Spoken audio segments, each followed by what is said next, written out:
You have been hearing this term empath, and you are like, what is it? Like, am I empath? Yes, I'm an empath. No, I'm not. Yes, I am. No, I'm sensitive. I'm not.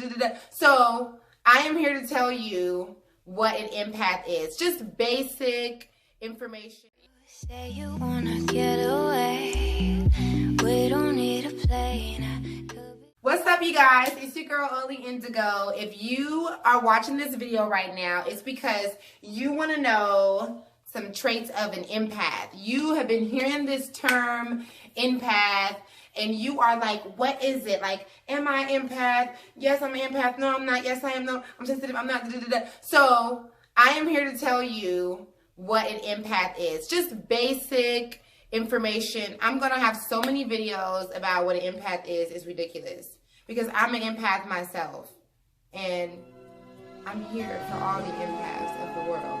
Because I know what we go through. Okay, so let's get back to it. Alright, so the first thing that I want you to know about being an empath is probably the most important thing about being an empath, which is the fact that empaths have the ability to feel what other people are going through.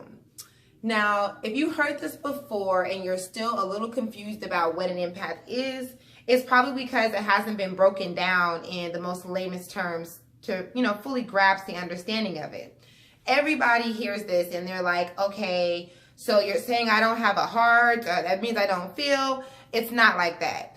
It just means that when you're an empath and you can feel what someone is going through, it literally affects you physically and emotionally. So, for example, someone could tell someone that's not an empath a story about maybe someone that died in their family, in their life, and that person may have sympathy or empathy for them. They may relate to them on a certain level. They may want to give them flowers, things like that. But when it comes to an empath and an empath's feeling, oh, it's real. That means that you are going to feel like you are going through that thing yourself. So an empath would feel like their family or their loved one has passed away. An empath might mourn right along with that person. An empath might actually go through depression and have a physical illness from that situation. So that's going to be probably the biggest and the best way to understand the difference between someone who just normally has empathy and sympathy versus an actual empath who takes on that person's emotions and feelings as if it was their own. So let's get on to the second thing that I want you guys to know about what it means to be an empath. And that is going to be an empath's obligation feeling to help other people. Some people call it the help syndrome that empaths have. I think this is really because empaths are natural counselors. If you're an empath, then all your life, you've probably been the one to help your family with all their problems. You've probably been the one that can really talk everyone down and help people fix their situations. People are drawn to you all over. You might get strangers that come up to you and want to tell you what they're going through, and they really look at you like you can help them because technically you're an empath. You can. And so with this ability, empaths have this obligation to help. We have this feeling that if we don't help these people, then they're not going to get any help and everything's going to end. All right. So the third thing that I want to make known to you about what it means to be an empath is empath's natural psychic ability. That's like my favorite thing probably that I could say about being an empath. So an empath is someone who almost always knows when something is wrong. If there is some type of animosity or somebody got some energy about somebody, an empath is going to pull it out. An empath is going to be like, hold up, wait a minute, what's wrong up in this piece? Like, I literally have walked into people's rooms and been like, who got a problem with me? No, I'm just playing. I didn't say that, but later on, I found out, and in my mind, when I went into the room, I knew that it was a problem. So Empaths definitely can feel whenever there's some type of shift, and we have this psychic ability sometimes to be able to read people's thoughts. I've done that. I have literally been able to look at people and be like, yo, like, why are you thinking that, you know? And they have been like, how did you even know? So yes, empaths have the psychic ability to read people's thoughts, because people's thoughts and their energy almost becomes our own. All right, and so now we're at the final thing that I really want you guys to know about what it means to be an empath. And that is that empaths always have to have a time to recharge. It doesn't matter if you're introverted or extroverted empath.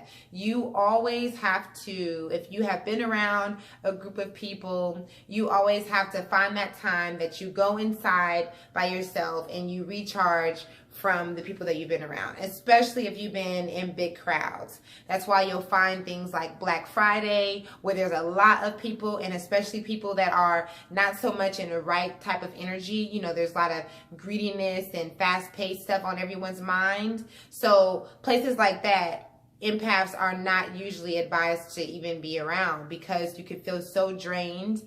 And what happens whenever empaths are around people is we pick up their energy, we pick up their emotions. So for a long time, before I knew that I was an empath, I would go out in public and enjoy my day and be like the life of the party and so happy. And then I would come home and be like, oh my goodness, like, why am I sad right now? Why am I depressed?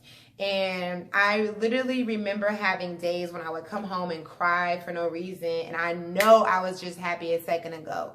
I'd be like, I know I'm feeling good about my life right now. And the next thing you know, I'm sitting here crying. And so it was so frustrating, but it was because I didn't know I was an empath. I was literally out in public and not allowing myself time to charge, not understanding that I needed to protect my energy, because I was literally picking in other people's emotions and taking them as my own, and not understanding why I was feeling a certain way. And it wasn't even my feeling. So yes, empaths need to recharge. We have to find that time that we go away from everybody else, even if it's for a couple of minutes, and we just do some deep breathing, do some affirmations, and just, you know, stay grounded within ourselves so that we don't lose ourselves and pick up other people's emotions.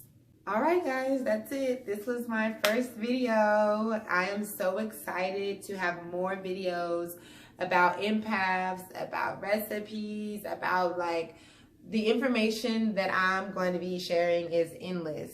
So please comment below. Let me know what you think about this video. Ask me any questions. Give me some topics, and let's get this flowing. Thank you guys for coming to catch this vibe with Oily Indigo.